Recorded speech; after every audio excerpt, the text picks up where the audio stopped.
Bom, muito boa tarde a todos. Estamos aqui para uma conversa subordinada ao tema Diálogo Social sobre a proposta de Orçamento Geral para 2021. Esta conversa vai ser moderada por mim e vai contar com a participação de 3 oradores. Eu vou começar pelas apresentações. Então, meu nome é Catarina Antunes Gomes, sou uma das coordenadoras do Laboratório de Ciências Sociais e Humanidades da Universidade Católica.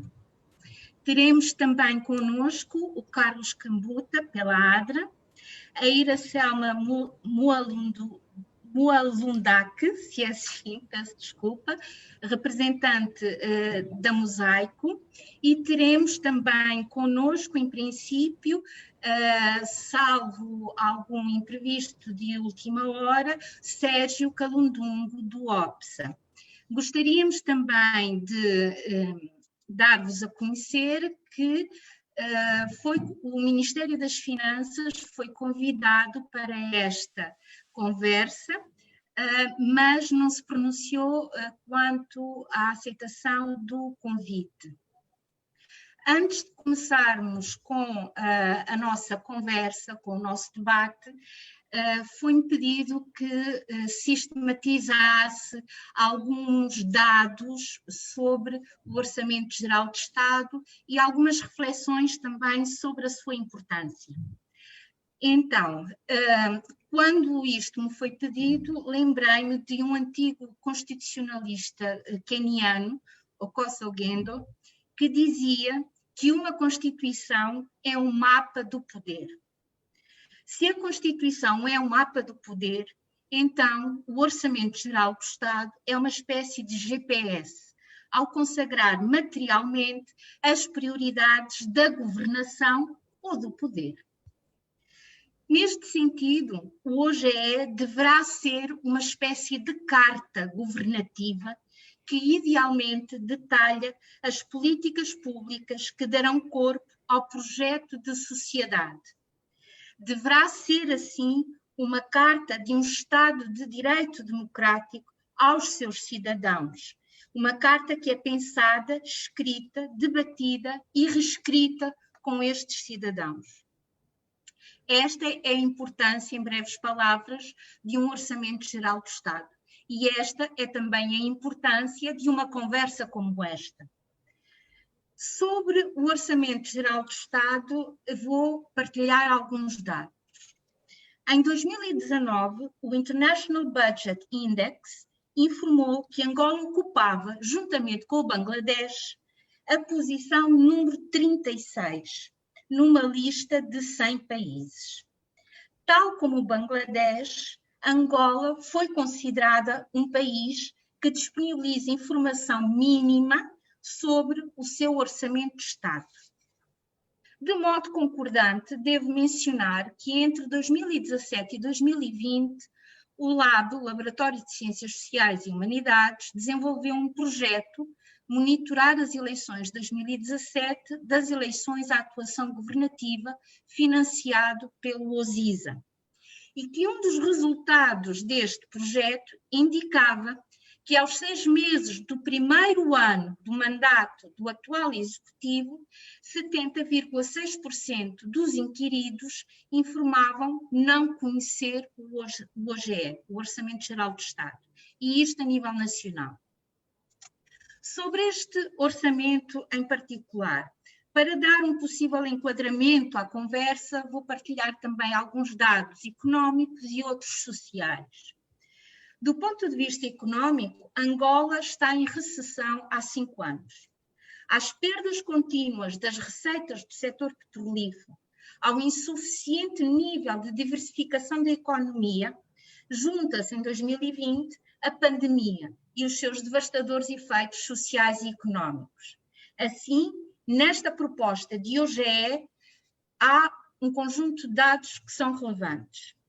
Espera-se uma contração do PIB em 3,3% para 2021. calcula-se que o estoque da dívida pública atinja os 123% do PIB, contrariando a Lei da Sustentabilidade das Finanças Públicas, que estabelece como objetivo reduzir o rácio da dívida pública em relação ao PIB para um valor igual ou inferior a 60% a longo prazo. Calcula-se também que, em conjunto, as operações de dívida interna e externa absorvam 52,3% do Orçamento Geral do Estado. Um valor que é muito expressivo, pese embora uma ligeira diminuição relativamente ao ano anterior, onde este valor se situava a 55,9%. Estima-se também que para 2020 a depreciação acumulada da moeda nacional alcance os 65%. Neste contexto, o OGE propõe-se a dedicar ao setor social 18,8% da despesa total, ao setor económico 7,4%, ao setor da defesa, segurança e ordem pública 9%, o que significa um aumento relativamente aos anos anteriores, e o setor dos serviços públicos gerais, uma cifra de 12,4%. Ao mesmo tempo que temos este OGE, assim, muito genericamente retratado, e do ponto de vista social é importante considerar alguns indicadores. Tomemos o caso do Índice de Desenvolvimento Humano. Este indicador varia de 0 a 1. 0 é o pior cenário possível para o desenvolvimento humano. Então, desde 2015 até o último dado lançado, 2019, este índice, conhecido como IDH, este índice é de 0,57, ou seja, Angola está no meio da escala. Isto significa que Angola está abaixo da média de 0,6 para os países de desenvolvimento humano médio. Mas, para além disso, este índice, o IDH, pode ser ajustado à desigualdade. E quando foi ajustado à desigualdade em 2019, verificou-se que o IDH, na realidade, não é de 0,57, mas sim de 0,3. Ou seja, temos aqui, assim, uma perda muito importante em termos reais do IDH.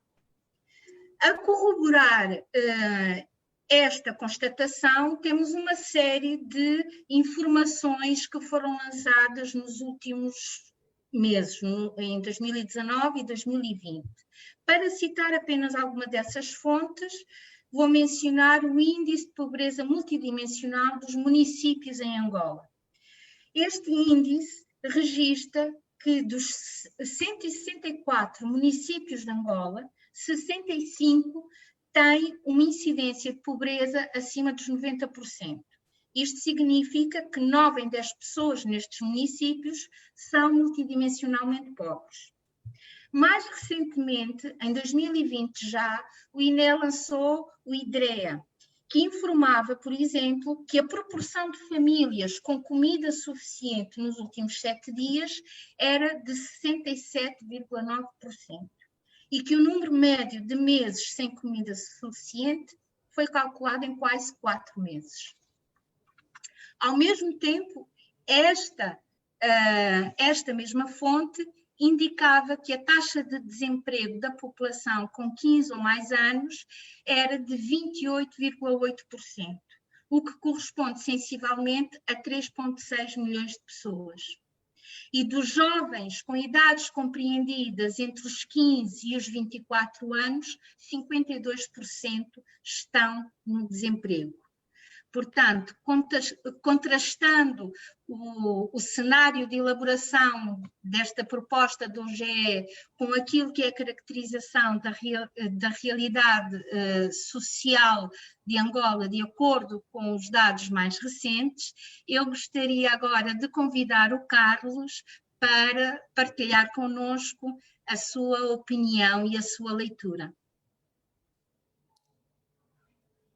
Muito obrigado, professora Catarina. Permita-me, em primeiro lugar, saudar a Iracelma, com quem terei o prazer de partilhar este momento que considero importante no quadro do exercício da cidadania. E gostaria também de estender esta saudação a todos os internautas e felicitar a sua disponibilidade por quanto os desafios que se colocam para o desenvolvimento do país passam necessariamente no processo de fortalecimento do exercício da cidadania. Tal como disse nas notas introdutórias a professora Catarina, na verdade, o Orçamento Geral do Estado é a política pública mais importante, porquanto, entre outros princípios, se destaca o da integridade, no sentido de que todo o pensamento de governação tem de estar refletido no Orçamento Geral do Estado. Ou seja, a política de governação orienta-se através de diretrizes essas que estão inscritas no Plano de Desenvolvimento Nacional para o quinquênio 2018-2022, foi revisto e neste processo de revisão estão subjacentes vários aspectos reconhecidamente importantes para colocar o país na rota de desenvolvimento. Significa dizer que o que está referenciado no Plano de Desenvolvimento Nacional tem de estar também referenciado no Orçamento Geral do Estado enquanto instrumento de concretização da política de governação. Nesse sentido, nós estamos a falar de uma matéria de suma importância, pelo que a participação de todos os é relevante. O que eu pretendo dizer com esta nota introdutória, que parece ser longa? O que eu pretendo dizer é que quer o Executivo que propõe esta proposta à Assembleia Nacional, quer a própria Assembleia Nacional, nos últimos 5 anos, foram abertos na discussão do Orçamento Geral do Estado, ou seja, tinham a cultura de envolver a sociedade civil para poderem recolher contribuições no que diz respeito à esfera econômica e à esfera social, mas também outras esferas importantes para o desenvolvimento do país. Devo recordar, a título de exemplo, que o Executivo, quando esteve a discutir o Orçamento Geral do Estado para 2019, realizou um encontro alargado e neste encontro, certamente, contou com a participação de diferentes franjas da sociedade civil. Creio que foi um encontro que, na altura, permitiu à sociedade civil apresentar o seu ponto de vista, nomeadamente no que diz respeito à necessidade de acelerar com o programa do alargamento da base tributária, assim como a necessidade de priorizar cada vez mais o setor social. Por sua vez, a Assembleia Nacional também promovia vários encontros. Contrariamente, em relação à proposta do orçamento para 2021, nem o Executivo engajou a sociedade civil, nem tampouco a Assembleia Nacional está a engajar a sociedade civil sobre uma matéria que consideramos de suma importância. Por esta razão é que estamos na presença de uma proposta de orçamento geral que não apresenta muitas novidades, uma proposta que não contempla, em nossa opinião, aqueles instrumentos que consideramos fundamentais para alavancar o desenvolvimento do país. Esta é a nota geral que gostava de apontar, sem querer aqui de esquecer e sublinhar o facto de que estamos a falar de uma proposta de orçamento que totaliza aproximadamente 14 mil milhões de kwanzas, o que espelha um aumento de 9,9% relativamente ao orçamento revisto de 2020. A nota positiva é o facto de que se prevê um aumento de cerca de 10%. Pensamos que é uma nota positiva, porquanto um crescimento, eu refiro ao meu crescimento nominal em um ano, mas se nós colocarmos aqui a variável da inflação, certamente que este aumento é modesto, é insignificante, porquanto nós constatamos a depreciação da moeda nacional consubstanciada no aumento de preços, um aumento mais visível nos produtos essenciais, com destaque para os produtos alimentares. Um saco de arroz que em 2019 podia custar 10 mil kwanzas, agora está no valor de 13, 14 mil kwanzas. Estamos a falar em um saco de arroz de 25 quilogramas.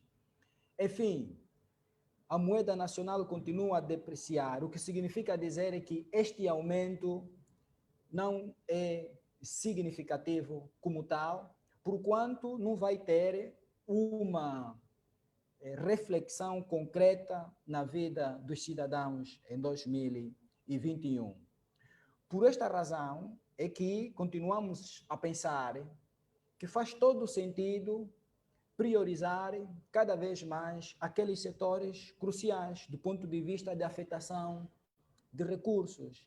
E aqui eu gostava de destacar o setor agrícola, por uma razão.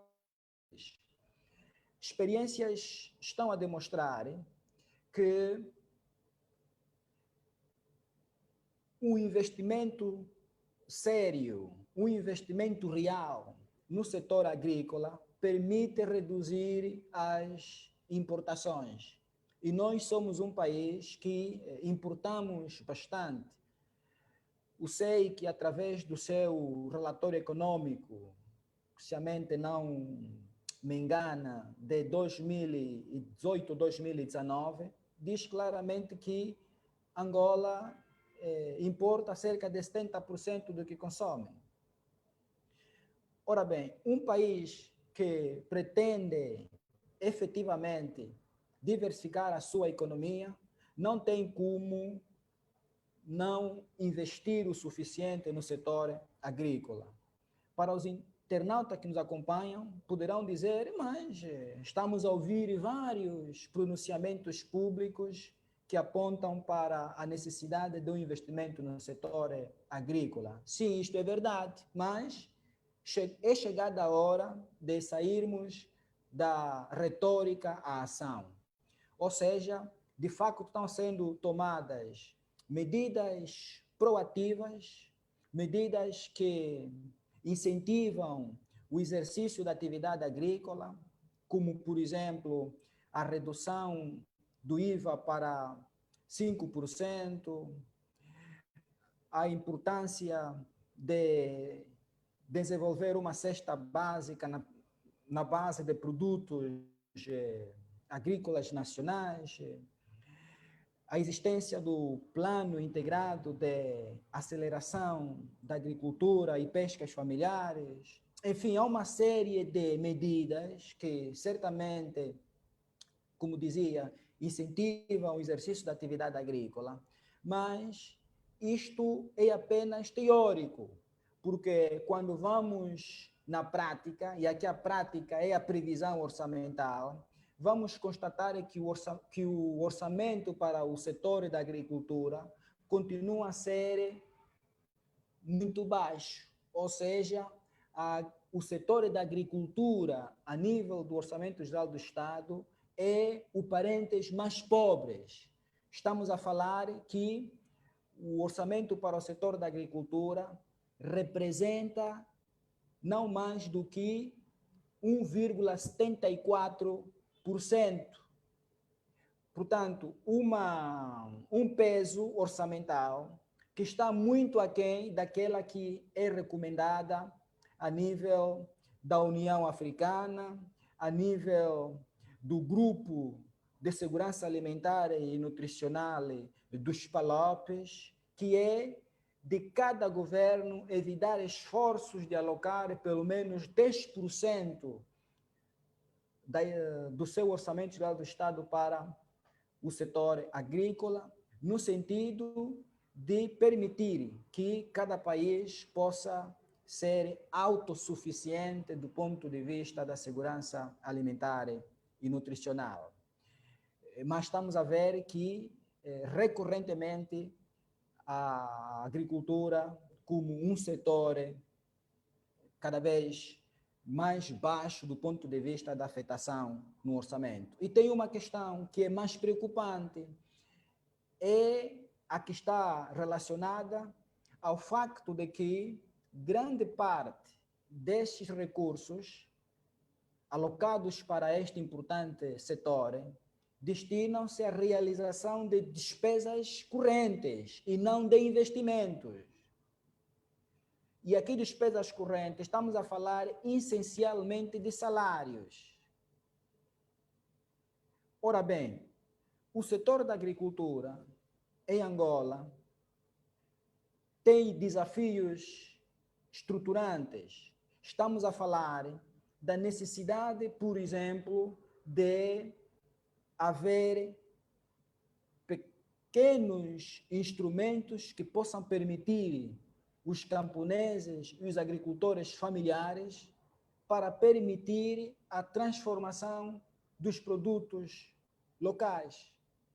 Estamos a falar da necessidade de reforçar o quadro do pessoal, porquanto o setor da agricultura continua a ser aquele onde os quadros imigram para outros setores, justamente por falta de condições de trabalho, condições salariais, enfim, neste momento os quadros afetos ao setor agrícola, com destaque os técnicos das EDAs, que são estações de desenvolvimento agrárias, não têm muitas perspectivas de progressão na carreira, justamente porque é um setor que lhes oferece pouca atratividade. Ora bem, o discurso de que vamos trabalhar para podermos ter uma agricultura cada vez mais forte no país precisa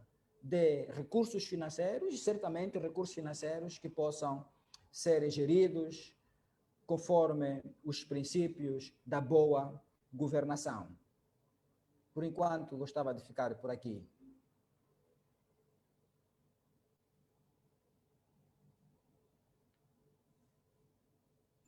Muito obrigada, Carlos. Há aqui assim um conjunto de questões levantadas que são realmente importantes.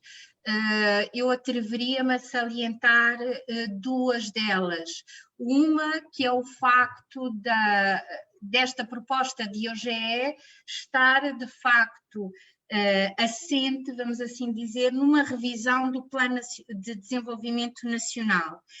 E essa revisão do Plano de Desenvolvimento Nacional mostra uma taxa de execução do mesmo relativamente baixa, apenas de 44%, o que impõe, num contexto de contração de recursos, uma diminuição do número de programas que estão incluídos nesta versão de Orçamento de Estado.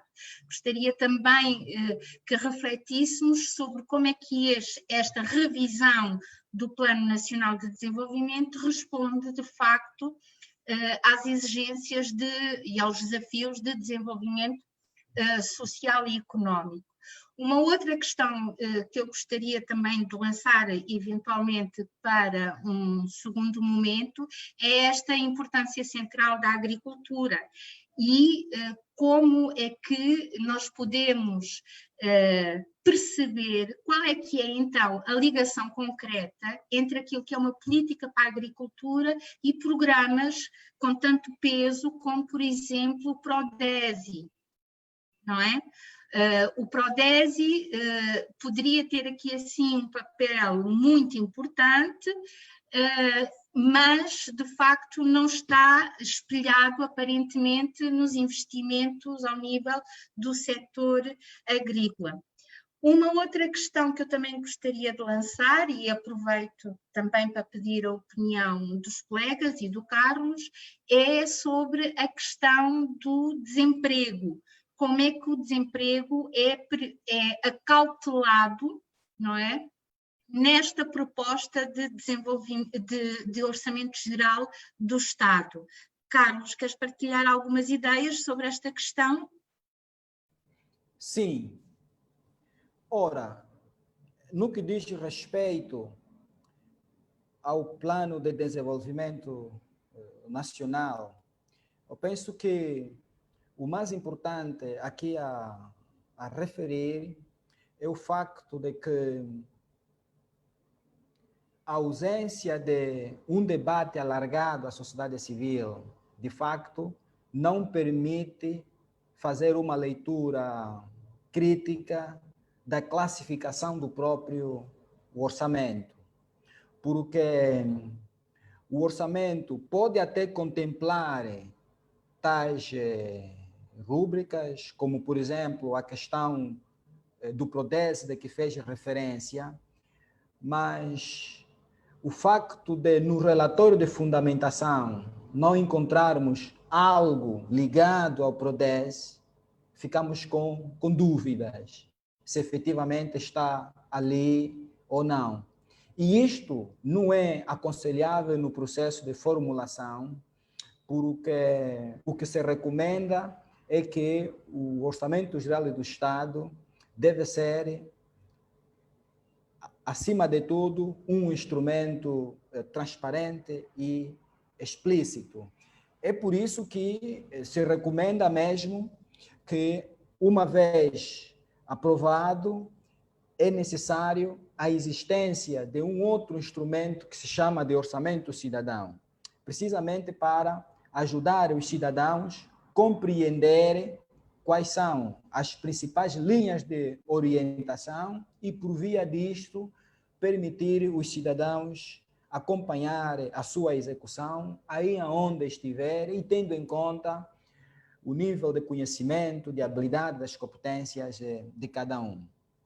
Ora bem, o Prodesi de que faz aqui referência, na verdade, todos nós, penso eu, estamos de acordo com a filosofia, com a importância central deste programa, porque, em poucas palavras, o significado desta sigla diz claramente que o que se pretende é reduzir as importações para permitir poupança de divisas, poupanças essas que vão permitir o aumento da produção para as exportações. Portanto, a filosofia do Prodesi, estamos todos de acordo.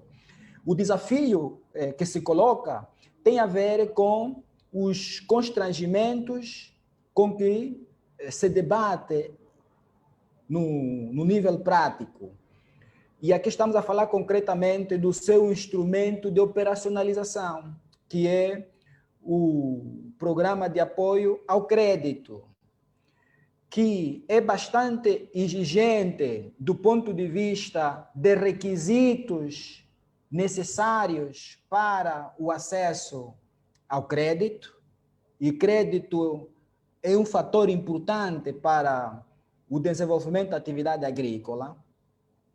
Porém, aqueles que no país são a maioria do ponto de vista da produção agrícola.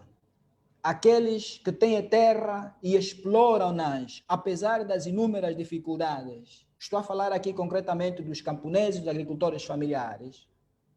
Muitos deles estão desprovidos desses requisitos que são exigidos pelo PAC. Aqui estou a falar concretamente da licença do título de exploração, do título de reconhecimento da terra, porque é um dos requisitos que tem de ter o título, e muitas dessas famílias agrícolas não dispõem desse instrumento. Muitas até não dispõem de bilhete de identidade, que é o documento de base. E isto dificulta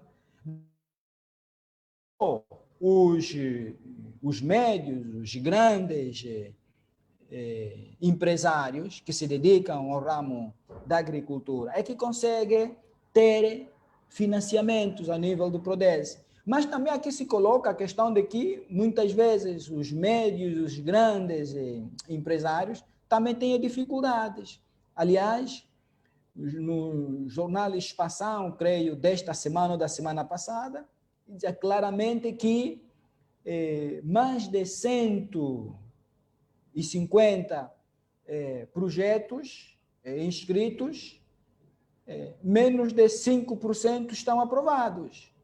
Tanto, o que significa dizer que há aí alguma dificuldade do ponto de vista de acesso ao financiamento, não só para os camponeses, os pequenos agricultores, ou digamos agricultores familiares, no sentido lato sensu, mas também há dificuldades para os grandes empresários. O que é que se pode recomendar aqui? E o Ministério da Economia e Planeamento fez um exercício importante, que é de balanço, revisão, introdução das medidas corretivas. E uma das medidas corretivas tem que ver com a necessidade de simplificar os mecanismos de acesso. Eu penso que isto é que efetivamente tem de acontecer. E aqui, simplificação de medidas de acesso significa dizer, em meu entender, encontrar fórmulas que possam permitir, no caso, os agricultores familiares, a terem acesso a estes financiamentos. Deixa aqui partilhar uma experiência da ADRA, que é das caixas comunitárias, que são bancos da comunidade, geridos pelas comunidades, e que servem para poder apoiar as famílias que têm dificuldade de acesso a esses financiamentos bancários para que possam desenvolver a sua atividade. E isso tem estado a funcionar. Ora bem, uma das possibilidades que o Prodese deveria ter era de estabelecer parcerias com organizações que estão vocacionadas a trabalharem com os agricultores familiares, no sentido de poder apoiar os agricultores familiares num trabalho de organização comunitária, sei lá, associação, de forma de associação, cooperativas, e por via disso terem acesso ao financiamento. Uma coisa é verdade, professora Catarina e os que nos acompanham, nós podemos colocar dúvidas aos camponeses, aos agricultores familiares, no que diz respeito à existência de documentos com bilhete de identidade, mas não podemos colocar dúvidas no que diz respeito à capacidade da produção, até porque os dados oficiais claramente que mais de 90% da estrutura agrária é constituída por agricultores familiares. E estes são responsáveis pela produção de mais de 80% do que consumimos, daquilo que efetivamente chega às nossas mesas. O que significa dizer que programas estruturados, voltados a estes grupos de agricultores, pode ser uma saída para podermos alavancar a atividade agrícola. E com isso, podermos aumentar os níveis de emprego. Porque, atenção, a atividade agrícola, como diz um colega nosso, não se resume apenas na terra e na enxada. A atividade agrícola é um circuito alargado, que vai desde a aquisição dos fatores de produção, e quando estamos a falar da aquisição, aqui estamos a envolver a componente de negócio, e olha que aqui o negócio é entendido em dois níveis, na aquisição desses fatores de produção, mas também no escoamento, na transportação do resultado da produção. E em toda esta cadeia, certamente que se requer de recursos humanos para poder prestar serviços. Em África, deixa-lhe dizer, para alguns países, como aqui na Namíbia, na Zâmbia, em Malawi, alguns países da África Austral, onde insere a Angola, a agricultura é responsável por cerca de 15% de mão de obra. Quer dizer que é responsável de cerca de 15% de empregabilidade.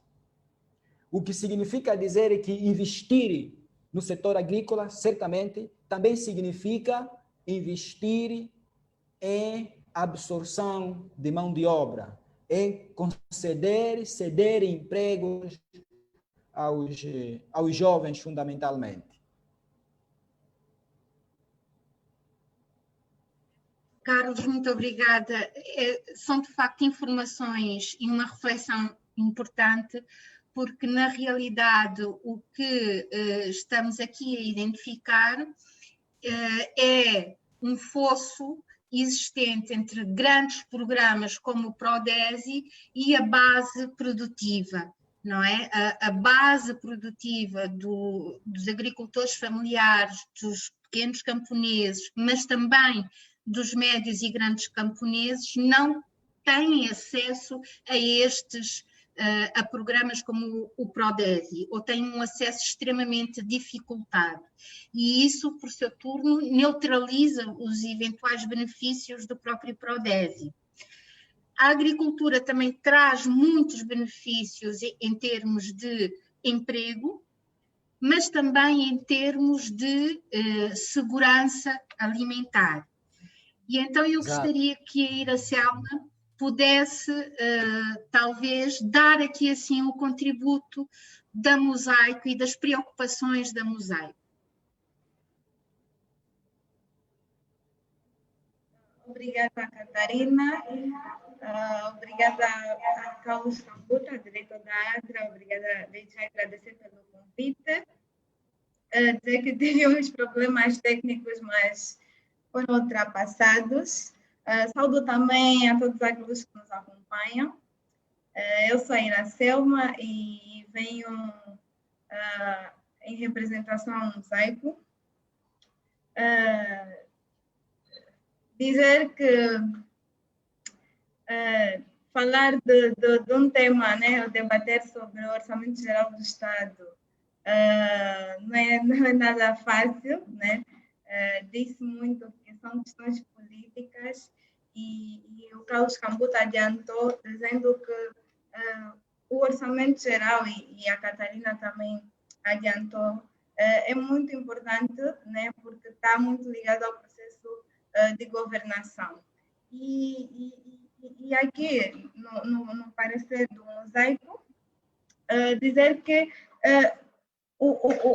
como foi mencionado, né, também por Carlos Cambuta, já em forma de introdução, que o Plano Nacional de Desenvolvimento, né, serve como um guião para a elaboração do Orçamento Geral do Estado, porque é um plano de médio e longo prazo, né, que o Executivo elabora e que serve de guia para a implementação das políticas a nível do Estado. Então, o Plano Nacional de Desenvolvimento e todos os outros guiões, em termos políticos, né, servem de orientação para a elaboração do Orçamento Geral do Estado.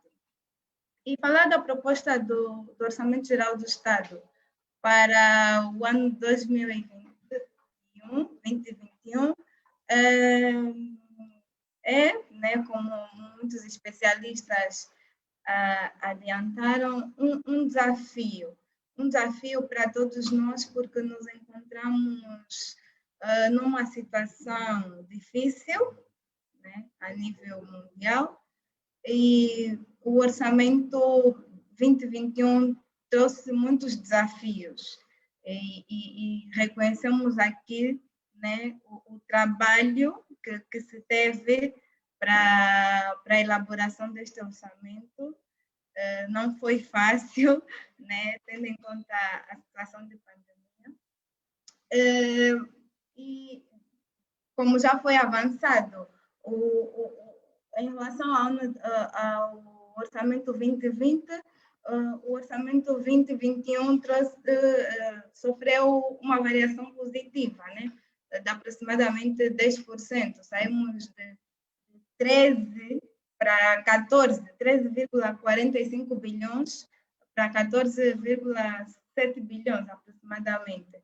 Então, sofremos, em termos nominais, houve um aumento das receitas, né, de despesas previstas, e como o Carlos Cambuta levantou também, não basta ficar pelos valores nominais, e aqui realçar a importância dos dados estatísticos na elaboração da proposta de Orçamento Geral do Estado, como também já se falou um pouco na introdução.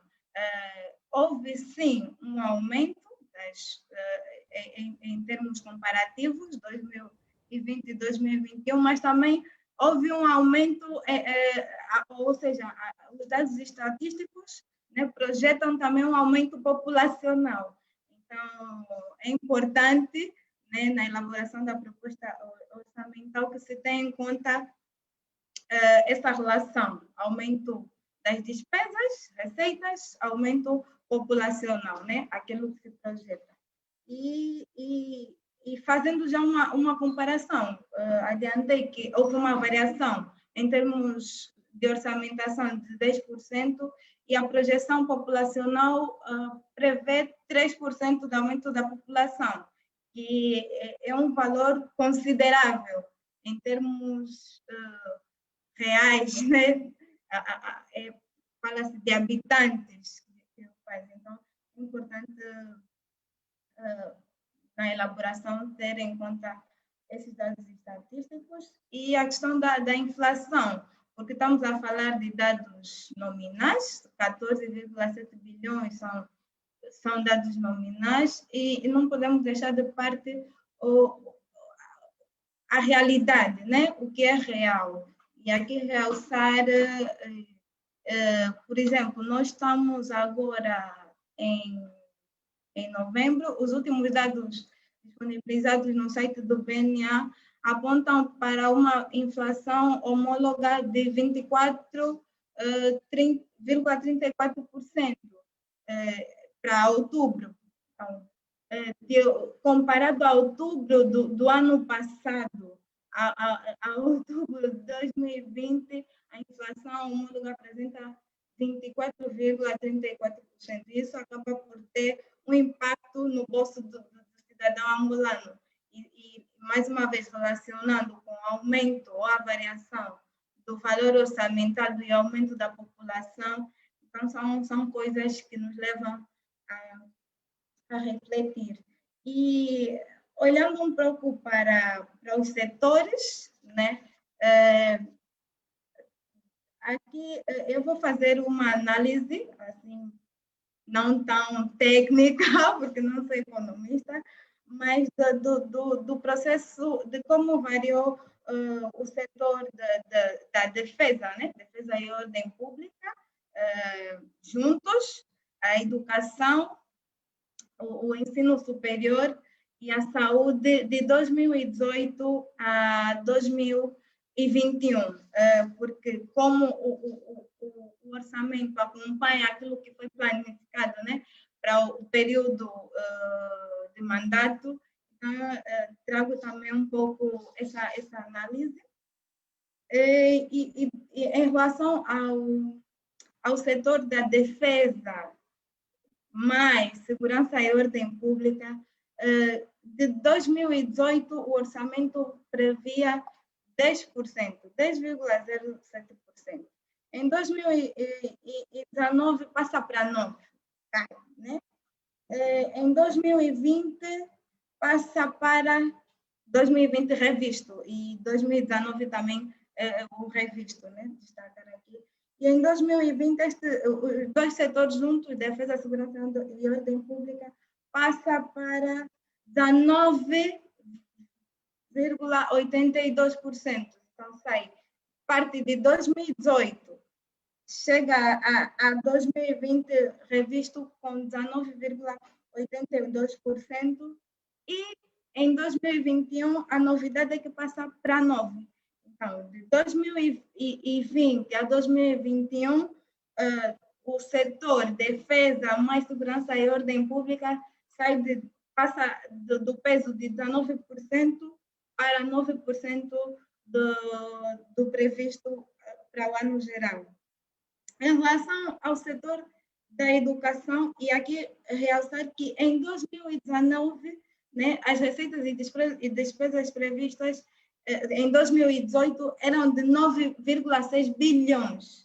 9,6 bilhões e em 2020 nós prevemos 14 bilhões. Né? Só para começarmos a refletir como essa variação foi considerável. E em relação ao setor da educação, em 2018 estava previsto no orçamento a educação com um peso de 5,41. E para 2020, o orçamento revisto passa para 6,47 e este ano temos, 2021, prevê-se, saímos de 6,47 do peso, né, da educação para 6,83%. Houve um aumento, sim, mas a questão é o que aumentou realmente na educação, né? Vimos que em relação ao ano de 2020 sai de 6,4 para 6,8, mas o que aumentou realmente na educação? E no setor da educação, venham aqui destacar uma nova rúbrica, né, que o orçamento, que a proposta de 2021 traz, que é em relação ao ensino pós-secundário não superior. Para ser sincera, não sei muito bem em que tipo de ensino, como é que esse tipo de ensino funciona, mas é uma rúbrica nova para a proposta de 2021 que o setor da educação traz. E outras rúbricas dentro do setor da educação sofreram diminuição, como os subsídios, né? Subsídios da educação. E ainda assim, o ensino primário, secundário, apesar de sofrerem um aumento, o ensino secundário continua a ter mais verbas do que o ensino primário. E sabemos que há mais crianças em idade escolar fora do ensino escolar.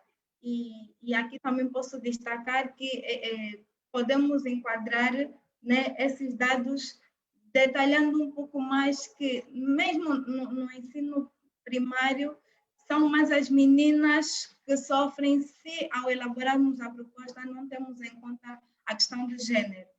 Então, há mais meninas fora na idade escolar, né? E o ensino primário continua a ser uma das rubricas da educação que ainda não ganhou aquele valor, né? valor considerável. E em relação ao ensino superior, destacar que também houve um aumento, né? O peso em relação ao orçamento de 2020 revisto era de 0,54% e agora passa para 0,70%, mas também destacar o que que realmente alterou no ensino superior, né? E o ensino superior também tem uma nova rúbrica para a proposta de 2021 e é a rúbrica da investigação e desenvolvimento em educação. Então, o ensino, esta rúbrica é nova, comparado ao ano 2020, e conta com mais de 7 mil milhões disponíveis. Investigação e desenvolvimento em educação. E a educação de adultos e a educação especial também sofreram um aumento, né? Mas ainda assim, em relação a todas aquelas metas que a Angola pretende alcançar, pensa que se pode melhorar, né? Para atingir realmente as metas. E aqui nas metas podemos olhar de forma comparativa que no setor da educação, ao longo desses anos, né, 2018, 2021, porque agora estamos a analisar agora o orçamento para 2021, o setor da educação saiu assim de 5, né, em 2018 para 6 em 2020, 6,8, e ainda está muito distante da metade daquela que são as metas internacionais para a educação. Por exemplo, o compromisso de Dakar, que apresenta que os países devem investir pelo menos 20% do seu orçamento na educação e assim ainda estamos um pouco distante de pelo menos a metade. Em relação à saúde, em 2018, né, o orçamento previa 3,63%, né, pesava apenas, essa era a fatia do bolo para a saúde no orçamento de 2018. Em 2020, a saúde conta com uma ligeira redução. Sai em 2020 de 6, né, de 6,7% para 5,69%. Ou seja, o setor da saúde, amplamente, em 2020 representava, ou seja, a sua fatia, né, representava 6% aproximadamente, e na proposta de 2021 passa para 5,69%. E aqui, mais uma vez, destacar o que realmente aconteceu no setor da saúde. No setor da saúde, os serviços hospitalares gerais, os serviços especializados e os serviços de centro médico e maternidade sofreram uma redução. Então, destacar que estes serviços que fazem parte do setor da saúde e que são muito importantes para os cidadãos, né, e impactam consideravelmente as nossas vidas, sofreram uma redução. E qual é a novidade do aumento no setor da saúde? É que em 2021 prevê-se um aumento em produtos, aparelhos e equipamentos médicos. Esta é a rúbrica do setor da saúde que traz a novidade no orçamento de 2021. Então, reduz as verbas dos serviços especializados, reduz as verbas do centro médico e maternidade, dos serviços dos centros médicos e maternidade, serviços especializados, e apesar dos serviços gerais sofrerem um ligeiro aumento, mas a novidade é que os aparelhos e equipamentos médicos passam de 829 milhões para 3,26 mil milhões. Então, Obrigada. dizer que realmente é importante investir em aparelhos. Nós temos muitos centros, muitos hospitais com falta de equipamento, mas que também é preciso ter um olhar amplo para os centros médicos, né, para os serviços primários de saúde, centros médicos, maternidade, que, por exemplo, no centro médico, na maternidade, acaba por ter a redução nessas rubricas, acaba por ter um efeito multiplicador, vai afetar mulheres, mães, e de certa forma vai afetar a saúde das crianças. E isso também pode impactar na educação. Não sei se o meu tempo já terminou, Catarina. Está no limite, mais um bocadinho para concluir, e podemos passar às perguntas que já foram colocadas por quem está connosco. Bom, obrigada, Catarina. Peço desculpas por isso, eu não controlei. E só para concluir, né, parei na saúde, levantar mais uma vez que é preciso acompanhar, né, a evolução populacional. Quantas mulheres estão em idade fértil, né, para reduzirmos a nos centros médicos e maternidades, e olhar um pouco mais para as metas internacionais também, né? A saúde ainda está longe dos 15% do peso no orçamento. Então, é isso que eu trago assim também. Obrigada, Iracelma. Esses dados são de facto muito relevantes, e só para focar na questão da saúde não será preciso de facto relembrar que estamos no contexto de uma pandemia, não é? E estamos num contexto de uma pandemia que tem consequências muito sérias para o próprio Sistema Nacional de Saúde. É preciso também aqui, assim, perceber no orçamento o que é que, de facto, está vinculado ao combate à pandemia, não é? Para além de apenas da comissão multissectorial. Quais é que são as medidas por setor para implementar questões de biossegurança, para assegurar a biossegurança? São questões também muito relevantes, mas quem nos acompanha também está já a colocar algumas questões que eu passo a introduzir. Não é? A Isabel Cândida pergunta, por exemplo, que se o Prodesi não envolve os camponeses e agricultores familiares, que programa do Estado, do Governo, contempla esta classe? E em que frentes concretas tem a ADRA trabalhado para alavancar esta situação? Também o José Maria Catiavala reflete que sem um investimento robusto no setor agrícola, dificilmente o desiderado da diversificação da economia vai ser concretizado, e que uma das principais lacunas do Prodesi é o facto de não fazer qualquer referência sobre o envolvimento dos camponeses e agricultores.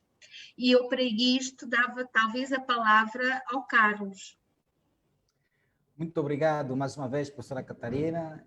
Obrigado ao companheiro Catiavala e à companheira Isabel Cândida, ambos companheiros ligados ao desenvolvimento rural. As questões foram muito bem colocadas.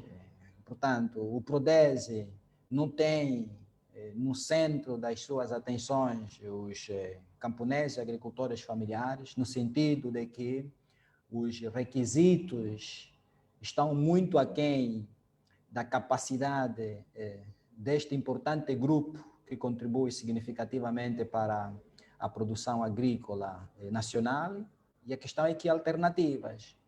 Nós temos estado a defender aquilo que eu disse antes, a necessidade de simplificar os mecanismos, e eu penso que essa simplificação está ao alcance do Executivo. Por exemplo, a necessidade de, no âmbito do Plano Integrado de Desenvolvimento Local e Combate à Pobreza, encontrar formas de alocar verbas para permitir aos agricultores familiares terem acesso aos fatores de produção.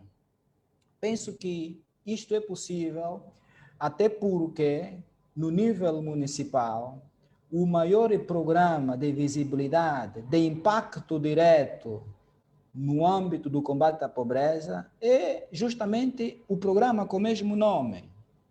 Desde logo, o mecanismo acessível seria esse, que é a necessidade de as administrações municipais terem recursos para procederem ao apoio direto às comunidades, até porque as administrações municipais estão mais próximas das associações, das cooperativas, dos agricultores, conhecem as suas reais necessidades, sabem em cada época agrícola qual é a principal cultura local.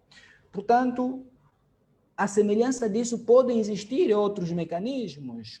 Pensar, por exemplo, na formulação de um plano específico, mas atenção, aqui em plano específico não estamos a dizer que o mesmo plano que vai ser útil em Cabinda seja o mesmo a ser útil, por exemplo, no Quanto Cubango. Estamos a dizer de um plano específico que se adapte à realidade de cada uma das províncias. Portanto, pensamos que a palavra de ordem para sobre o problema de acesso ao crédito é da simplificação de processos de obtenção de crédito. Não percebi muito bem a questão que o companheiro Catiavala colocou, mas entendi que, na verdade, sem recursos financeiros significativos para este setor, será difícil desenvolvermos o setor agrícola. Eu devo aqui relembrar que a Conferência de Maputo sobre a necessidade de investir no setor agrícola, cujas recomendações foram reiteradas na Conferência de Malabo, reconhecem que se os governos não apostarem seriamente no investimento à agricultura, será difícil os países atingirem níveis satisfatórios de garantia da segurança alimentar e nutricional. As parcerias no âmbito do NEPAD ou no âmbito da cooperação sul-sul são importantes, mas o que vai determinar o alavancar do setor agrícola terá de ser, certamente, o investimento a nível do Orçamento Geral do Estado. E aqui, quando nós estamos a falar do setor da agricultura, é importante termos a noção de que este setor tem efeitos múltiplos. Portanto, quando estamos a pensar no aumento da produção agrícola, não estamos apenas a falar da questão de resolver fome. Estamos aqui a falar também da necessidade de reduzir as importações. Reduzir importações significa poupar divisas para poder atender questões mais estratégicas que, atendendo ao atual estágio de desenvolvimento do país, ainda não estamos em condições de podermos produzir, por exemplo. Estamos aqui a falar que apostar na produção nacional vai permitir alavancar outros setores da vida social e econômica, como, por exemplo, tendo uma produção agrícola suficiente, nós resolvemos a questão da merenda escolar.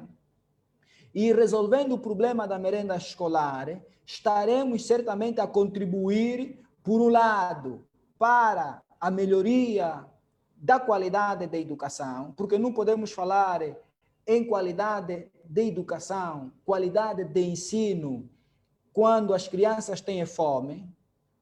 Na nossa sociedade usamos muito a linguagem segundo a qual um saco vazio não fica de pé, para dizer que o professor com fome não consegue ministrar.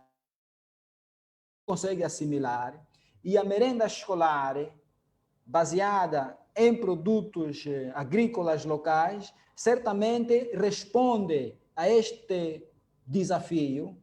Igualmente, uma merenda escolar que vai contribuir para poder reduzir os elevados índices de desistência ou de abandono escolar, porque a experiência que nós temos, nós ADRA, em escolas localizadas no meio rural, é que naquelas escolas onde há merenda escolar, os níveis de retenção de alunos e até de rendimento é maior do que naquelas escolas onde não existem.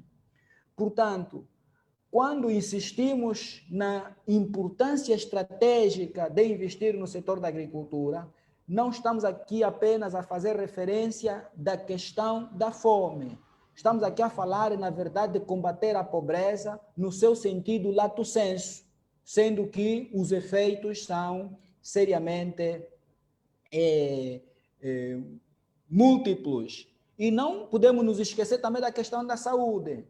Grande parte de problemas de saúde pública que nós temos no país, estes cânceres, entre outras doenças, decorrem de consumo de alimentos importados baseados em substâncias químicas nocivas à própria saúde. Estamos a dizer que se nós apostarmos seriamente no aumento da produção nacional, estaremos a reduzir as várias doenças que se enquadram no foro da saúde pública. Não sei se a professora Catarina me permite entrar em outros campos. Nós, ADRA, somos conhecidos como uma organização que trabalhamos na temática da agricultura, mas, na verdade, a ADRA não é só agricultura. O foco da ADRA é desenvolvimento rural, e em Angola não podemos falar do desenvolvimento rural sem efetivamente olhar para outras questões, como educação, saúde, proteção social. Então, se o tempo permitir, também gostaríamos de entrar nesses aspectos.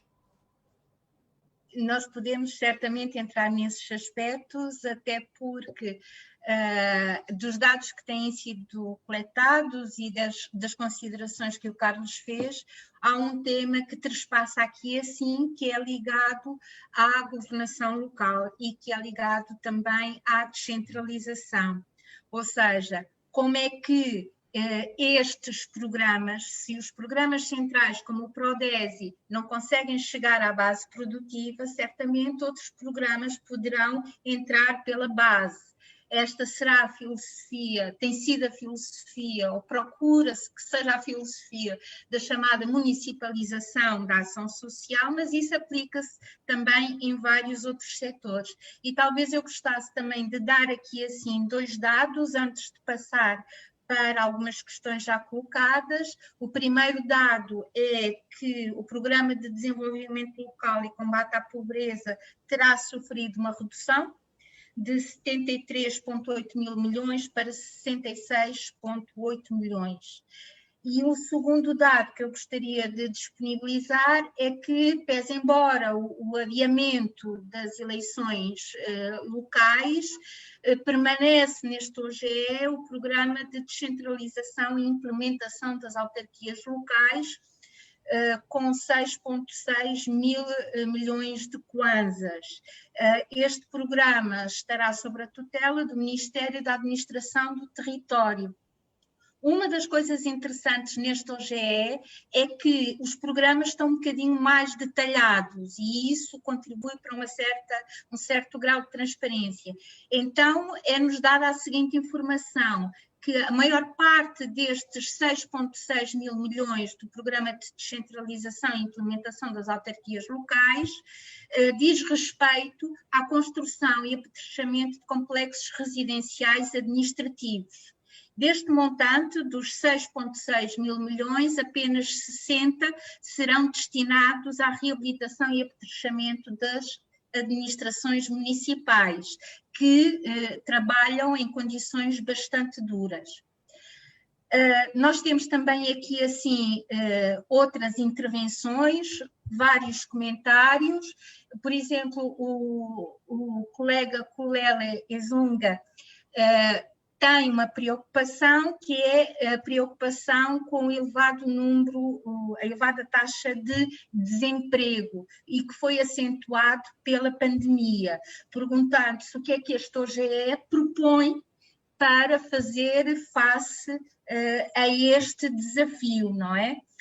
Temos também uma outra pergunta relacionada com o setor da saúde, da Maria La Salete, que pergunta se o acréscimo em equipamentos na rúbrica dedicada ao setor da saúde tem a ver ou não com a compra de ventiladores por conta da pandemia. Então, talvez pudéssemos refletir um bocadinho sobre a questão da descentralização, do desemprego e, novamente, também sobre a saúde. Iracelma. Obrigada, Catarina. Bom, em relação à descentralização, né, dizer que realmente é importante, né, passarmos por esse processo e eu acredito que vai ajudar muito na transparência. Fazer essa análise de quais são os municípios onde estão os recursos naturais e quanto é que esses municípios, por exemplo, se beneficiam desses recursos naturais que possuem. Quais são as fontes de recursos que os municípios podem gerar. Eu acredito que fazer esse trabalho, né, vai ajudar a aumentar o nível de transparência e vai exigir mais responsabilidade também por parte dos órgãos autárquicos, né, porque os mesmos também terão que passar por esse exercício de, a nível municipal, ter que elaborar um orçamento. E eu acredito que aumentará o nível de responsabilidade, de transparência e de participação. Em relação aos 60 milhões destinados para apetrechamento, né, das administrações, aqui dizer que desde que passamos a olhar para esses valores e analisá-los em termos reais, né, tendo em conta a inflação e que prestemos atenção à fiscalização, não sei como é que foi feito esse estudo, né, a análise, não sei quais são os critérios de distribuição que são usados em termos de projeto, mas acredito que é feito um estudo antes, uma análise, e aqui só reforçar a importância da fiscalização, né? Se vão construir algo, temos que estar atentos, o que é que vão construir, quem vai construir, quanto foi disponibilizado. Então, aqui destaco, né, a importância da fiscalização e transparência. Em relação ao desemprego, destacar que em 2020, no orçamento revisto, previa-se 6,2 milhões, e a novidade para 2021 é que passa para agora 13,7 mil milhões. Não, 13,7 milhões, corrijo. Então, saímos a rúbrica para o desemprego, né, no orçamento de 2020, vai quase ao dobro em relação ao orçamento 2020 revisto. E aqui aproveito para destacar que no setor segurança e ordem pública, as prisões sofreram um aumento considerável. E eu chamo a atenção mesmo para refletirmos. Então, se as prisões passam, deixa-me só confirmar aqui, de 239,27 milhões para 11,56 mil milhões. Por que a rúbrica, por exemplo, né, do desemprego não sofreu um aumento na mesma proporção? Então, as verbas das prisões para 2020 eram de 239,27 milhões e para 2021 passa para 11,56 mil milhões, ao passo que o desemprego sai de 6,2 para 13,7 milhões. São questões também que nos colocamos, né?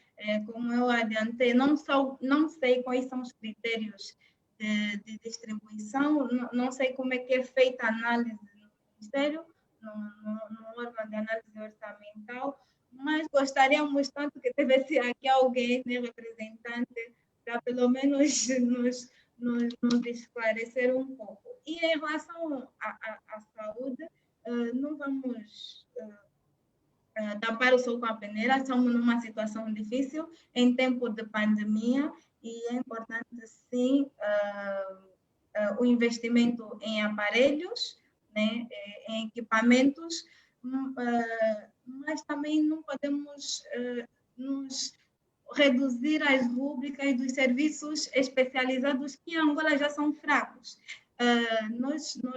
Viu-se muito no estado de emergência que as pessoas não conseguiam ter acesso a esses serviços primários, básicos, e muita gente morreu por isso.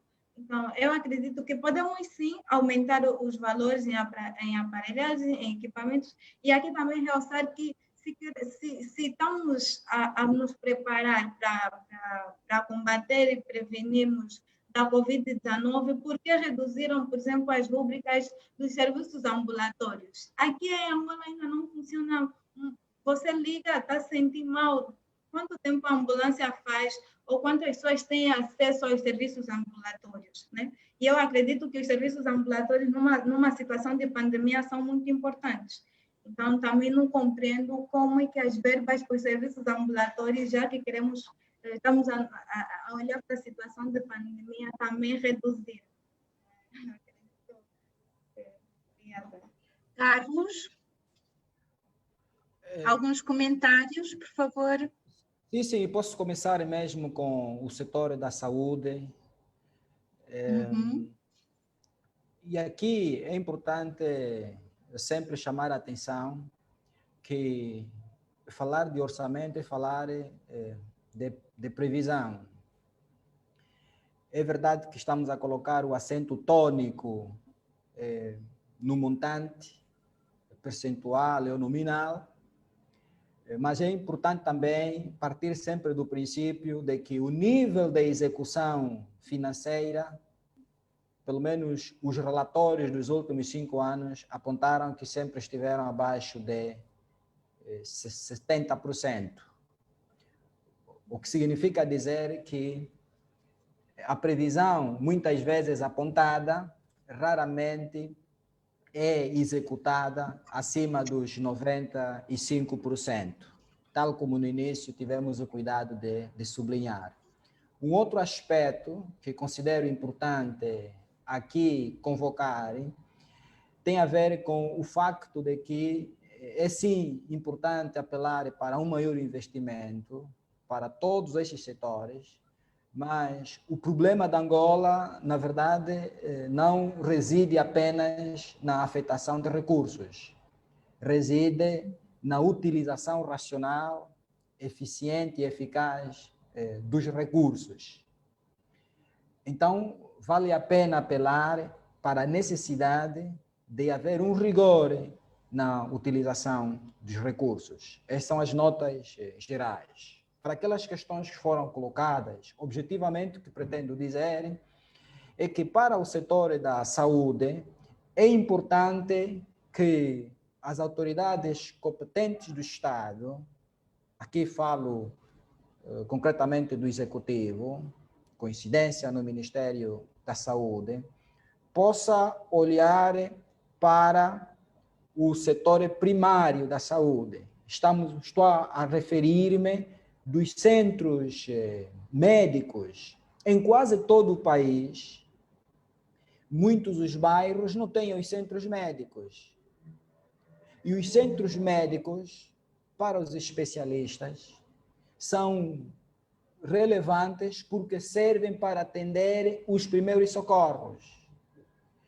É importante investir nos centros médicos para evitar as grandes enchentes que temos estado a verificar em unidades hospitalares de referência. Em quase todas as províncias do país, a situação tem sido essa. Um cidadão que tem uma mínima dor de cabeça está a fazer recurso ao hospital terciário. Isto decorre do facto de que temos um sistema de saúde deficitário do ponto de vista da ausência de serviços primários mais próximos das comunidades. E os poucos que existem, para aqueles que visitam os centros médicos, poderão concordar que muitos desses centros são poucos, mas quando digo muitos, é no sentido de que esses poucos centros, quando lá chegamos, dificilmente encontramos equipamento de trabalho. Você pode encontrar apenas, em termos de equipa médica, um enfermeiro em serviço que está desprovido de meios para poder garantir assistência médica e medicamentosa. Onde é que eu quero chegar com tudo isso? E aqui a La Salete, nossa companheira, disse muito bem que grande parte do investimento que estamos a ver aqui é para a aquisição dos ventiladores, que não é um mal nenhum, mas esses ventiladores certamente é para estarem nos hospitais de campanha. E o que nós estamos a aprender com esta pandemia é de que ela é de rápida evolução. Se o indivíduo que está, por exemplo, lá no interior da Luvemba, Luvemba é uma das comunas do município do Bailundo, e só estou a citar aqui o Ambo porque a La Salete está no Ambo. Se lá na Luvemba, no interior, não existe o centro de prestação de serviços de apoio imediato ou de socorros, e com as dificuldades de transporte, como referiu a Iracelma, certamente que o paciente até chegar ao Hospital Central do Ambo já está numa situação crítica, de tal modo que nem os ventiladores poderão surtir o efeito desejado. Portanto, aqui o desafio que se coloca no setor da saúde não é somente o de aquisição de equipamentos, que é importante, mas o desafio estruturante é efetivamente de olhar para a cadeia de serviços. É importante que, junto dos munícipes, dos moradores, possam existir serviços de primeiro socorro para evitar que cheguem casos críticos nas unidades hospitalares terciárias. No domínio da educação, em termos de estrutura, o pensamento é o mesmo. Se nós repararmos pelo orçamento alocado para o setor da educação, vamos verificar que o setor secundário, por exemplo, tem mais recursos que o setor primário. E o setor primário tem mais recursos que o ensino pré-escolar. Mas nós sabemos que o sucesso de todo o processo educativo, o sucesso escolar, o desenvolvimento de habilidades e competências começa no ensino pré-escolar. Ora bem, uma criança que tenha tido a oportunidade de frequentar uma creche, jardim de infância, certamente que está mais preparada a partida do que uma criança que não teve. E todos os pais encarregados de educação e professores provam isso. Quando uma criança não teve a oportunidade de frequentar uma creche ou jardim de infância, portanto, não teve a oportunidade de fazer a iniciação, vai imediatamente para a primeira classe, ainda têm dificuldades de poder pegar o lápis. Têm dificuldades de poder aproximar-se aos colegas, porque trata-se da sua primeira experiência de socialização. Mas já uma criança que vem da iniciação, que vem do jardim da infância, certamente que já não apresenta essas dificuldades, porque já desenvolveu as habilidades.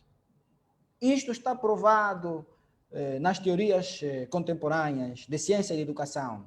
O que significa, aliás, Sua Excelência, Sr. Presidente da República, disse numa das suas intervenções de que precisamos melhorar a qualidade do ensino partindo da base. A base aqui é o ensino pré-escolar, é o ensino primário.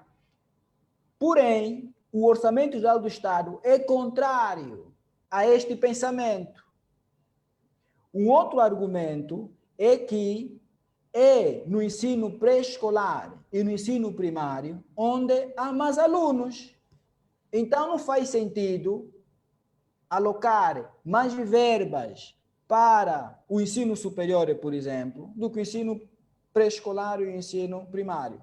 São essas questões que têm de ser suficientemente debatidos, porque esta forma de estruturação do orçamento não vai certamente contribuir para colocar Angola na rota de desenvolvimento tão almejado. Estamos a dizer isso porque são práticas recorrentes. Se nós analisarmos o setor da educação nos últimos 5 anos, em termos de afetação de recursos, a situação é a mesma.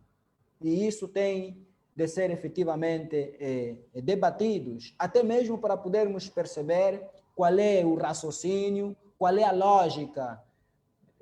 Mas a falta desse debate, certamente que não nos ajuda a compreendermos a visão suficiente do governo sobre isso.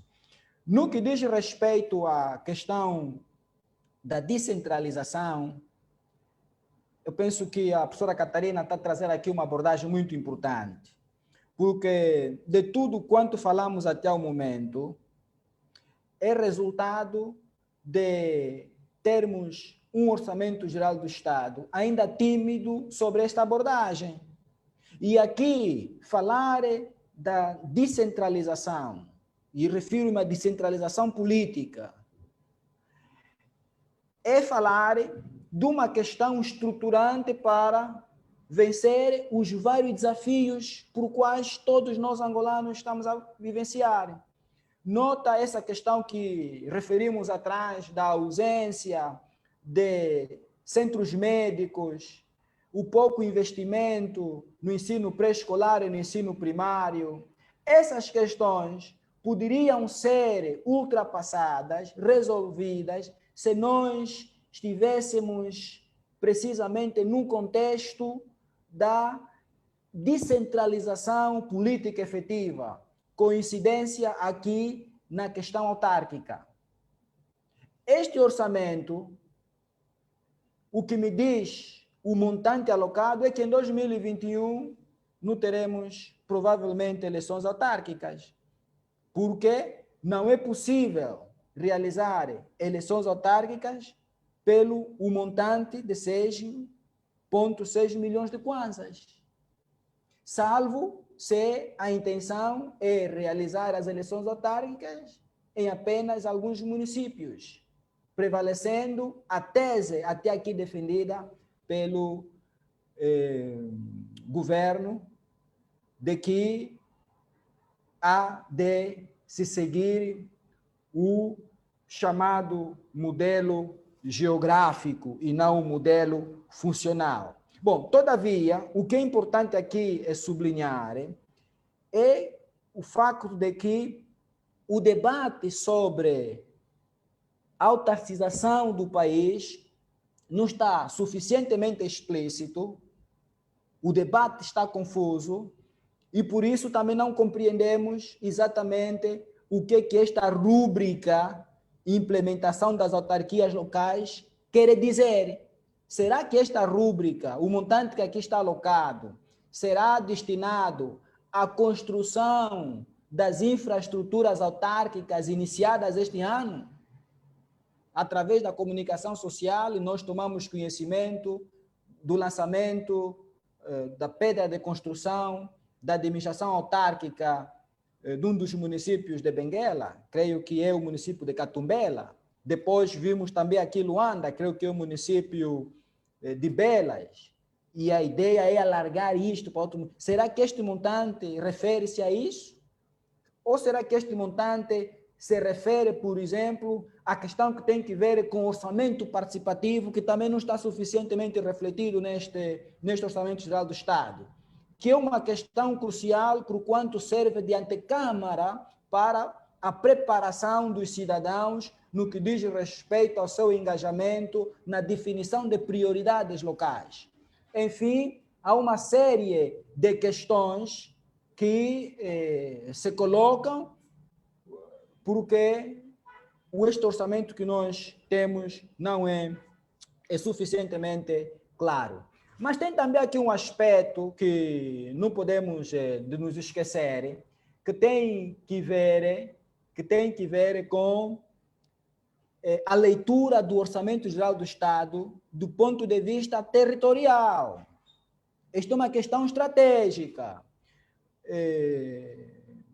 Continuamos a ter um Orçamento Geral do Estado que fica com mais recurso financeiro a nível da estrutura central. Nota que a estrutura central absorverá 30,8% do Orçamento Geral do Estado. Significa dizer que as demais províncias ficarão com cerca de 16%. E ainda quando nós analisamos o montante afeto às províncias, verificaremos um certo desequilíbrio. Porque há províncias que têm recursos acima de 5%, mas há províncias, e a maioria, que têm recursos abaixo de 2%. O relatório de fundamentação não nos ajuda a compreender, por exemplo, por que a província do Cunene, a província cujos municípios, de acordo com o relatório sobre a pobreza multidimensional do INE, é que apresenta índices preocupantes de pobreza multidimensional, é a província que tem menos recursos em relação às outras províncias. Esta questão é importante e eu estou falando muito, no fundo é para dizer o seguinte: enquanto não houver um equilíbrio na afetação de recursos entre as províncias, a questão do êxodo rural continuará.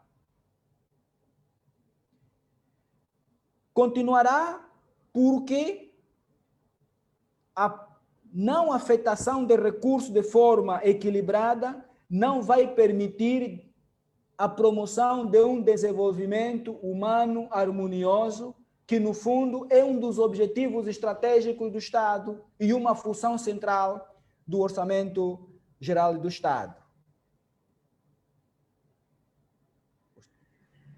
Carlos, houve aqui assim vários pontos importantes, a começar por esta questão do desenvolvimento territorial, coeso, harmonioso, que é inclusivamente um dos eixos, creio eu, do Plano de Desenvolvimento Nacional. Para além desta questão do desequilíbrio que se denota claramente neste orçamento, eu gostaria também de partilhar algumas informações sobre os tópicos que foram abordados. Por exemplo, relativamente à educação, sim, é certo que a estrutura de investimento no ensino pré-escolar, no ensino primário e no ensino secundário tem seguido sempre essa lógica. Ao nível da educação, o ensino pré-escolar quase que não tem expressão, basicamente é uma expressão residual. O que significa, em termos concretos, que as crianças de Angola estão excluídas deste nível de ensino, não é?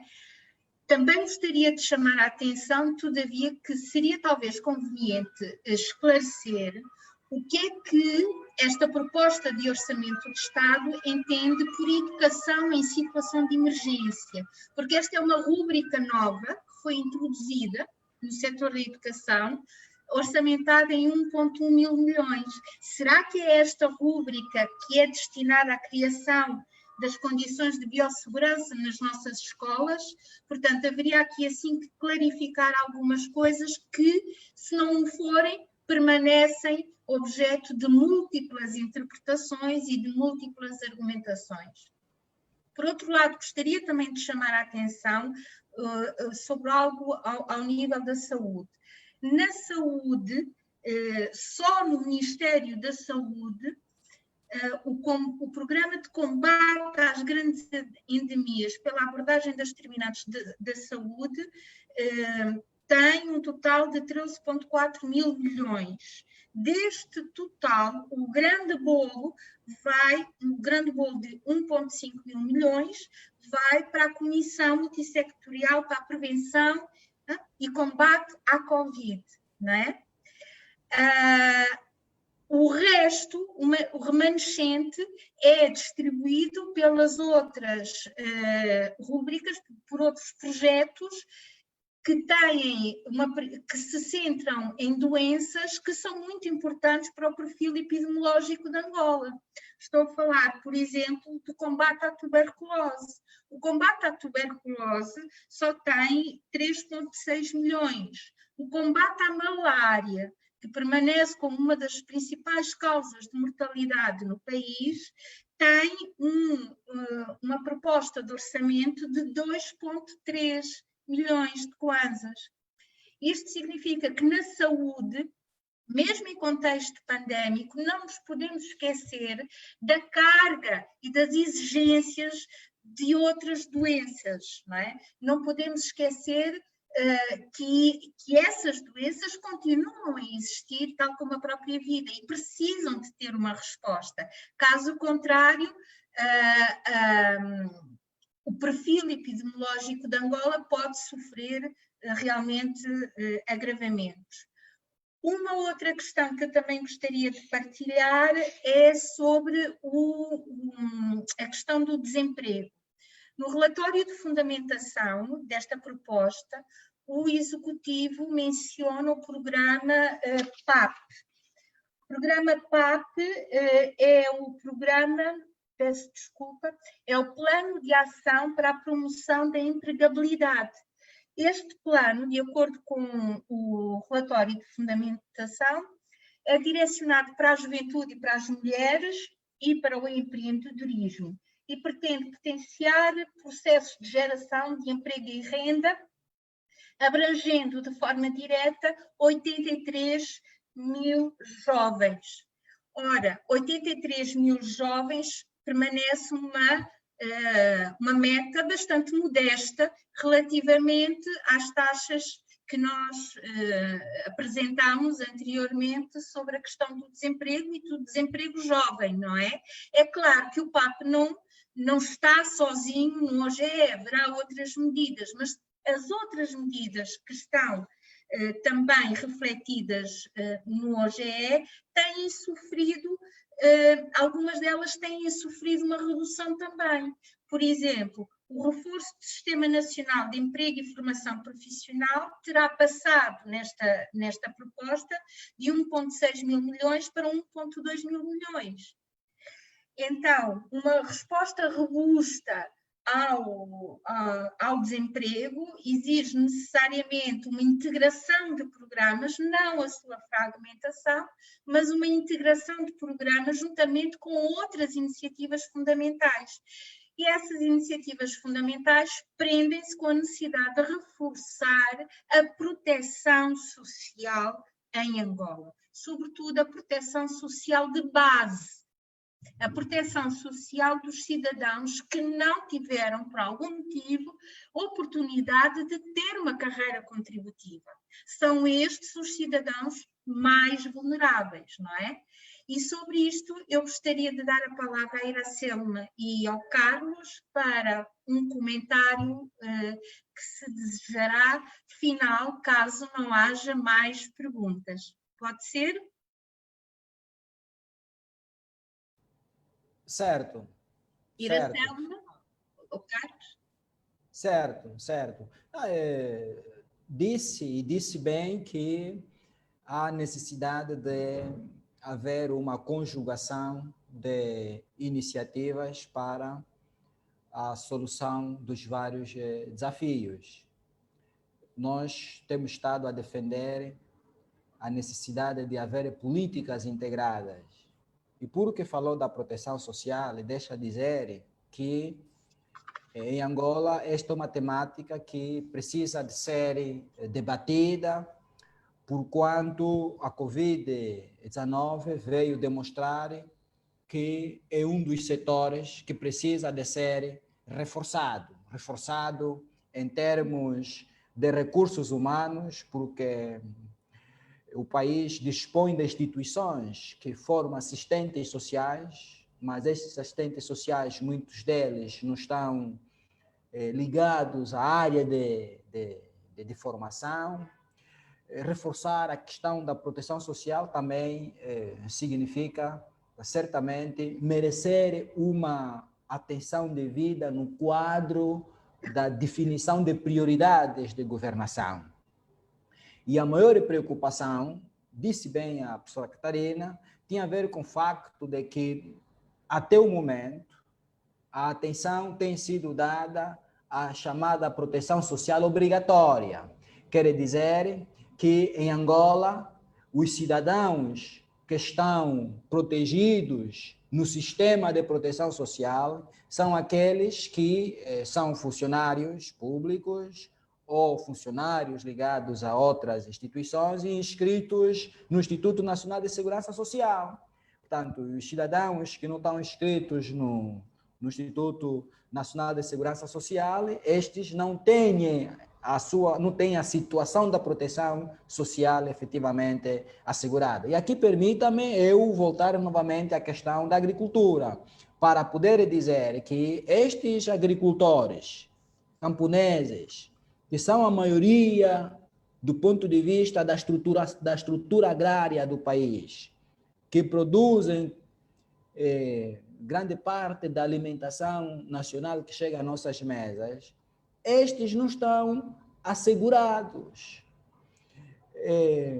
E dizer isso não é porque há alguma paixão com esta franja da sociedade, é que, ao não promover políticas de proteção social para esta franja da população, mas também para outras franjas da sociedade que prestam importante serviço, estão a se cometer a injustiça social. E a proteção social, a sua função central é justamente a de promover a justiça. Daí que há toda uma necessidade de, pelo menos, os 3 ministérios responsáveis por esta temática, estou aqui a me referir do Ministério da Administração Pública, Trabalho e Segurança Social, que é o Ministério Reitor, coordenador, de acordo com o que vem estampado no Plano de Desenvolvimento Nacional, o Ministério da Ação Social, Família e Promoção da Mulher e o Ministério dos Antigos Combatentes Veteranos da Pátria precisam efetivamente de desenvolver um debate que vai apontar para a necessidade de se ter no país uma política integrada de proteção social, que deverá ser acompanhada também de ações estratégicas. E eu penso que algumas experiências estão sendo ensaiadas no país, poderão ser importantes para termos uma ação social mais estruturada. Um dos exemplos concretos é o conhecido Programa de Transferências Sociais Monetárias, nomeadamente o Quenda. É verdade que a nossa sociedade, quando fala em Quenda, o que vem na mente são apenas as transferências sociais, o dinheiro físico propriamente dito, mas para quem lê este programa vai compreender que, no fundo, essa até não é a ação central, né? A ação central tem que ver com a questão da produção, a questão de trabalhar com famílias para que essas famílias possam desenvolver o espírito de resolver os seus próprios problemas. Ora, se existirem mais programas como este, porque a produção social não se resolve com um só programa, é preciso ter vários programas e que estejam complementados, e a implementação deve acontecer de forma simultânea. Portanto, se existir uma política de proteção social com uma série de ações, certamente que estaremos a trabalhar no sentido de assegurar que possamos ter uma justiça social no que diz respeito à garantia dos direitos fundamentalmente econômicos e sociais dos cidadãos. Mas deixa-me também dizer que, quando falamos de proteção social, não estamos apenas aqui a falar de pessoas colocadas numa situação de ausência de meios, né? Estamos a falar aqui de todas as pessoas, independentemente da sua situação, porque cada pessoa, independentemente da sua situação econômica ou financeira, é vulnerável. E, portanto, nós temos de ter no país uma política integrada de proteção social que efetivamente tenha este olhar holístico, porque temos estado a acompanhar, sobretudo nessa época chuvosa, não é verdade, que após quedas pluviométricas, muitas famílias ficam ao abrigo e não há como apoiar estas famílias. Temos de evitar ter um país cujas políticas de proteção social são paliativas. Isto certamente não ajuda. Iracelma?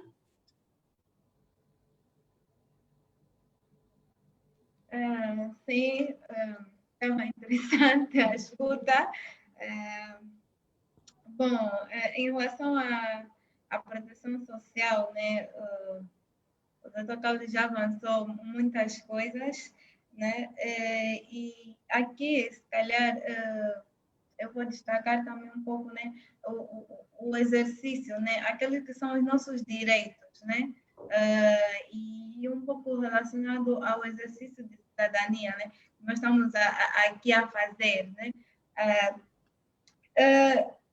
Em relação à proteção social, e o Dr. Carlos finalizou que todos carecem dessa proteção, né? Não só aqueles que, no olhar de vulneráveis, mas é uma vulnerabilidade abrangente, né? Cada um de nós é vulnerável em algum aspecto, em algum sentido. E eu aqui vou destacar um pouco também a importância do olhar para o gênero, do orçamento, até que ponto olha para a igualdade, para a equidade, para o equilíbrio, né? Até que ponto beneficia. E aqui na proteção social, se formos a olhar um pouco por exemplo, para o setor em si, tem a família, a velhice, né, infância, e levantou-se aqui a questão da educação, do não compreendermos como funciona, né, ou quais são as bases ou critérios ligados à educação, em que o setor primário e o pré-escolar têm muitas crianças fora de ensino e poucas verbas disponibilizadas. E aqui destacar, por exemplo, que fazendo uma análise, né, comparativa ao gênero, tem mais meninas fora do ensino escolar. E, assim, de forma geral, quem acaba, essas crianças, como o Dr. Carlos acabou por realçar, que não têm acesso ao pré-escolar, não têm acesso a um ensino primário de qualidade. Vou reforçar aqui o pré-escolar. em termos práticos e reais, são elas próprias que cuidam uma das outras. Se nós vamos a algumas zonas da cidade de Luanda, a criança toma conta de criança, porque não tem políticas, né, ligadas a reforçar a área do pré-escolar. E muitas das vezes as mães deixam essas crianças para ir atrás do pão de cada dia. E são muitas das vezes esse esforço que essas mães fazem, que muitas das vezes também nem tem essa proteção social formal, né? E tem muita gente nessa condição, na luta do dia a dia, e que ao fim e ao cabo trabalha tanto, contribui tanto para o PIB, né? Para a produção nacional de forma indireta, mas nem acaba por se beneficiar de forma direta, porque não tem acesso às condições formais, não tem segurança social, mas trabalhou tanto durante um ano, sacrificou-se tanto, ficou com as crianças. E aqui também em relação ao setor social, realçar que muitas das vezes, quando temos aqui a sobrevivência, são as mulheres, por exemplo, que lutam, vão às ruas para sobreviver, lutam. Quem toma conta dos doentes, se não investirmos na saúde, são as mulheres que normalmente ficam aí a cuidar desses doentes. E muitas das vezes elas nem para elas próprias têm esse apoio, essa proteção social, né? E daí a importância que o Dr. Carlos levanta de olhar para políticas sociais generalizadas. Eu vou reforçar, trabalhar com as próprias projeções, né, que são estudadas. Então, não é por acaso que o INE fez um estudo, projetou-se como é que a população pretende, vai evoluir, quais serão as mudanças. Então, eu acredito que esses estudos não foram em vão e nós podemos nos guiar por eles, né? Acompanhar a evolução social e criar políticas, formas de como enquadrar, né? Como trabalhar para a igualdade, para a equidade, como equilibrar, passar a olhar num orçamento em que realmente possa beneficiar. Vimos aqui que muitas das vezes para equilibrar, né? E a equidade tem um pouco disso, né? Dar aos mais vulneráveis, mas não prejudicar tanto aqueles que têm, né? Porque senão caímos na estaca zero. E eu vejo aqui a importância disso, mesmo na distribuição das verbas. Eu acredito que é muito importante fazer essa análise. Quem serão os beneficiários diretos, indiretos? Como é que vai ajudar uma determinada obra, um determinado programa? Porque muitos estudos, né, são feitos antes, na etapa de elaboração dos projetos, mas é preciso acompanhar, fiscalizar, né? Se realmente os beneficiários que foram traçados para essas políticas estão realmente a se beneficiar. E a doutora Catarina levantou aqui o dado do PAP, né, que está aí como beneficiário direto jovens, mulheres. Na prática, será que realmente serão os jovens, serão as mulheres que se beneficiarão? Eu acredito que é preciso estar atento, né? Não basta elaborarmos os programas, é preciso também acompanharmos quem realmente, na prática, está a se beneficiar disso e esclarecer mais as pessoas, né? Esclarecer mais as coisas. Nós vimos, né? O Dr. Carlos levantou a situação do CUNEN, então, se queremos combater a pobreza, continua a ser uma província em último lugar, aí de lado, continua a estar afastada. E algo também que me chamou muita atenção, a estrutura central está em que província? Onde é que está boa parte dessa estrutura central? Né? Estávamos há dias a refletir sobre isso. Onde é que está a estrutura central que vem detalhada no orçamento Geral do Estado, quase todos os anos. Está em Luanda? Então, se está em Luanda, já não é parte para Luanda? Como é que fica para as demais províncias? E na questão da descentralização, eu também apontei a importância de fazermos essa análise daqueles que são os recursos explorados em cada província, o quanto é que cada província contribui como fonte de receita para o Estado e o quanto é que elas próprias beneficiam-se disso. Petróleo explorado em Cabinda, mas quem se beneficia mais é Luanda. Oh, que maravilha! Nós não temos petróleo aqui em Luanda, mas Luanda tem uma parte da fatia do bolo, né?